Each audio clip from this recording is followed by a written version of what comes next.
510. When you do your final revisions today, there's going to be a few areas where you're going to look at. Today's lesson is really going to be focused on just revising your work to make sure that you have all the necessary parts that you wanted to include. Here are some things that you can look to revise to add. You can revise to add first-hand accounts, character development, a clear plot, using language authentic to the time period, which is the 1800s, and specific research and details that you've gotten throughout the unit. So if you take a look here, just as a reminder, when you're combing through your work, you can pick a first-hand account to really zoom in on. And what I mean by that is you can go through your journal and make sure that you've told all of your entries from a primary source perspective. That means that you are actually in the shoes of the person writing. You don't want it to sound like a story, and you don't want it to sound like a textbook.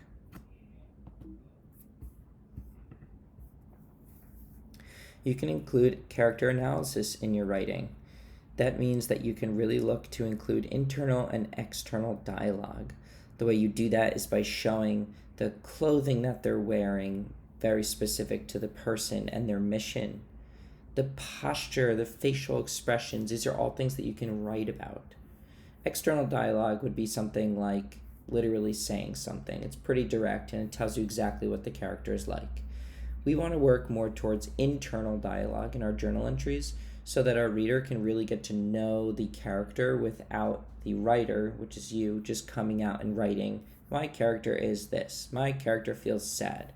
You want to actually step inside the shoes and add some deeper thinking. You can revise to make a clear plot. A lot of people started with their journal and didn't really have an end in sight, didn't really know what the big problem was going to be, and just sort of started writing about the character, which is fine. But now it's time to go back and really think about, what is the major problem of my story? What is the climax of my story? And have I given enough background and rising action and falling action and resolution to that problem? Your problem should be the big part of your story.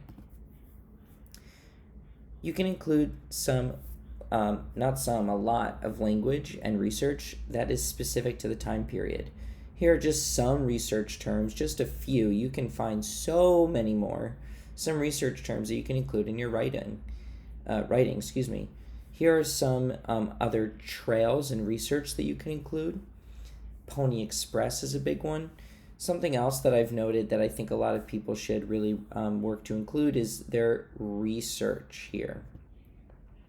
So we did so much research. We did actually several weeks of research. And I want you to stop and go back and actually really dig through your research. See if you can add as many vocabulary terms as possible. See if you can add as much detail about the time period as possible. After all, this is a research-based historical fiction journal entry. So you want to include as much research as possible. The story is important, and so is the research. So when you're going today, feel free to have this PowerPoint open and go through it just like I'm doing right now. Pick one area that you really want to focus on today, and I want you to go through each journal entry, slow yourself down, and really add to those areas. Everyone should spend at least 35 to 40 minutes at least combing through their work today and adding in really good detail. Good luck. Let me know if you have any questions, and I'll see you soon.